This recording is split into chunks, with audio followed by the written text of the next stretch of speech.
coffee. Well, there's no coffee, Doug. Looks like we gotta go get some. And what is this? This is our first snow of the season. On November the 27th, I think it is today. So much for working outside and getting our gable ends done. And so much for getting Dale the truck and the old Chrysler undercover before the snow fell. Heat winner.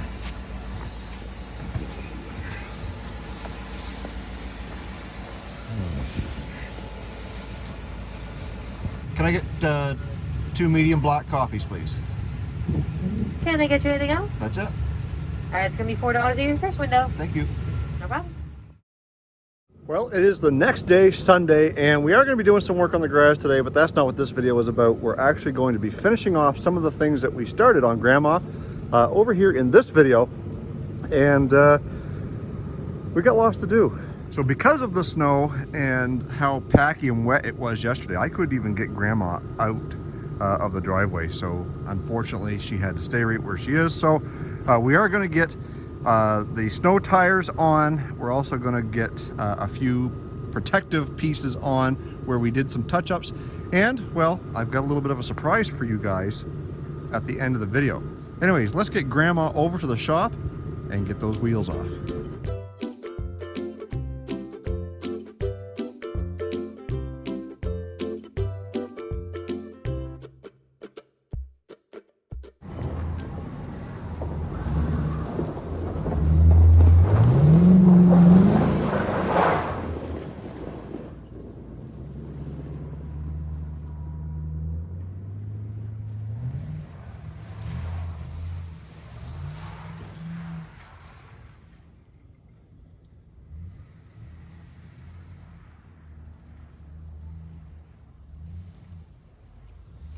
All right, now that we've got Grandma in the shop, we are going to be putting the stock aluminum wheels back on the car. And the reason why I'm doing that was because recently Junior has purchased a 2004 Crown Victoria. I'm going to put that video right up here.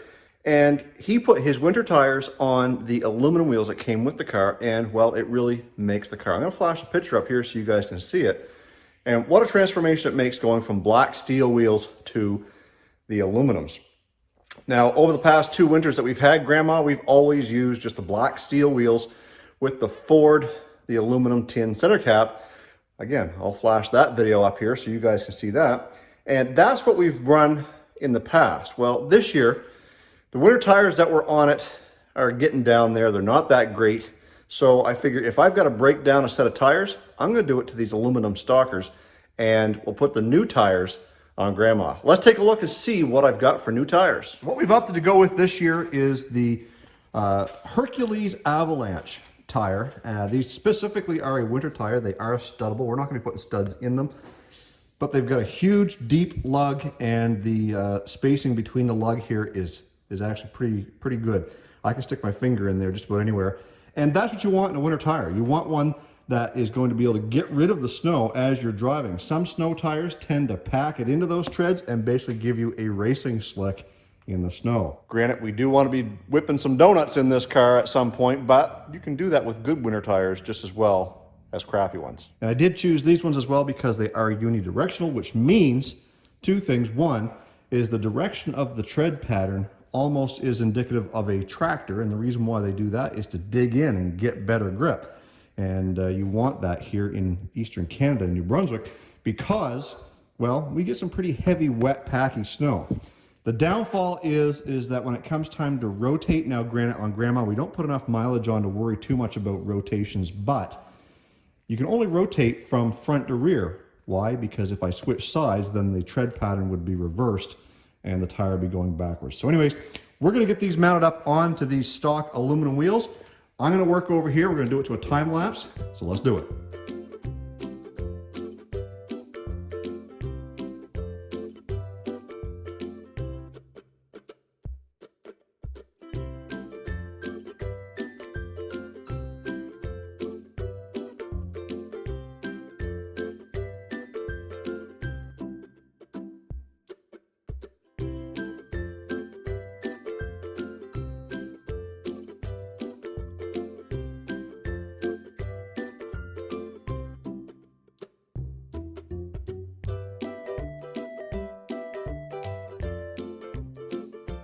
Anyways, we got one more to mount.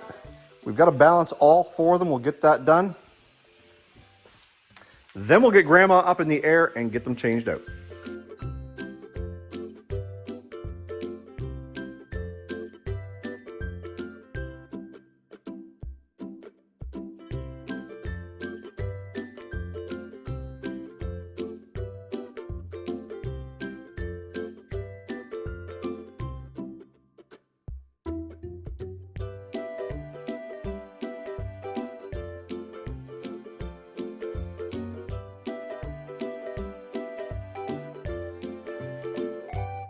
All right, so we've got the winter wheels and tires on Grandma. And what we're gonna do now is, you guys remember in the last video, we came and we touched up some spots here, back here on the dog leg, as well as the same thing on each side of the car. What we wanna do now is that's had a time to set up and cure, is we wanna now protect it. Let me show you what we've got. We've got this 3M clear tape, and it's made for exactly what we're doing. It comes in this little sheet right here. I'm going to leave a link in the description box below if I can find it. And all you do is you cut to fit. But because it's cold today, we've got the heat gun. We're going to warm up the surface over there and get things prepped. We've already wiped it clean, so let's cut to fit and get it warmed up. All right, so I've got this piece cut out. It's roughly 2¼ inches by 5 inches. And when I go to put that on, one thing I don't think I want to do is I don't want to overlap it in behind that lip, because I don't want it to trap water. I want to bring it right over to the basically almost the edge of this seam and wrap it around so that once it's on there, it has a nice good seal. And if we have any air bubbles, we can work those out. Let's get her stuck on. All right, so now that we've got that on there, I'm just going to take a little bit of a razor blade, trim that edge off, and we'll get a close up, show you what it looks like. All right, there it is installed. We did get a small little air bubble here, but I'll take some heat to that and work that out. We come around to this edge and you can see it's nice and shiny all the way up here. Hopefully that'll protect this leading edge from catching the sand and stuff off of the tires and ripping the paint off. We'll get the other 3 spots done, and then we'll get to the surprise that I mentioned earlier in the video. Okay, so now we get into the meat and potatoes of this video, and the big surprise, well, for some of you it'll be a surprise, but for some of you it might be a little bit boring. But nevertheless, here's what we're up against. Back when we initially bought Grandma almost 3 years ago, I wanted to do something a little special with the headlights on this car. And well, as you can see, I resorted to spray tint. And over the years, you can see the rock chips have taken away the spray tint a little bit. But we also had some troubles with getting some good visibility out of these headlights. Therefore, we had to rub away most of the tint on the front of the headlights. And while, in my opinion, it didn't look great, but I did have a lot of you guys always in the comments, when you saw the car, you would say, oh, where did you get those headlights? Because on the Mercury Grand Marquis, getting custom headlights are like 3 times the cost of what they are for Crown Vics. Now, Junior has recently purchased a 2004 Grand Marquis, and again, I've linked that video already. And this is what he did, is I had a set of Crown Vic headlights I was going to put in Grandma, but they mount slightly different and they contour a little bit different on the grill. Right down here, they are slightly different, and the mounting is a little bit different on Grandma or on Grand Marquis specifically than they are on Crown Vic. So long and short, they wouldn't fit. So basically, I gave them to Junior. He's got them in his car. This is what it looks like on his car. I think it looks fantastic, especially with the darker paint. But we finally found some for Grandma that A, look awesome, and B, they weren't too expensive. So here's what they look like.